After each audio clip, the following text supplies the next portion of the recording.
రిషి బయట కూర్చొని మాట్లాడుకుంటూ ఉంటారు. సరే కానీ మీ రిషి సార్ గురించి ఎంత చెప్తున్నావు, మరి నీకోసం ఏం చేశాడు మీ రిషి సార్ అని రంగా అడుగుతూ ఉంటాడు. ఆ మాటలకి వసుధార, రిషి సార్ ఏం చేసినా నా కోసమే చేసేవాడు, నా గురించి ఆలోచించేవాడు అని వస్తారు చెప్తూ ఉంటే, అబ్బో అవునా అంటూ ఉంటాడు రంగా. అవును, అందరు రిషి సార్ చనిపోయాడు అనుకున్నారు, కానీ నేను ఒక్కదాన్నే రిషి సార్ బతుకున్నాడని నమ్మకంతో నేను ముందుకు అడుగు వేశాను. రిషి సార్ ఉన్నారు అన్న నా మాటల్ని ఎవరు పట్టించుకోలేదు.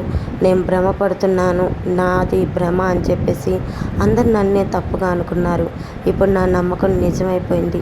నా రిషి సార్ ఇదిగోండి నా ఎదుటే కూర్చొని నాతో మాట్లాడుతూ ఉంటే ఆ మాటలైతే నేను ఎలా చెప్పాలో అర్థం కావట్లేదు. నాకు మళ్ళీ రిషి సార్ కనిపించారంటే నాకు దేవుడిచ్చిన వరమే.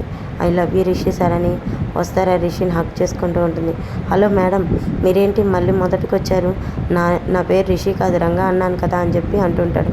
మరి తర్వాత ఏం జరుగుతుందో మరొక వీడియోలో చూద్దాం ఫ్రెండ్స్.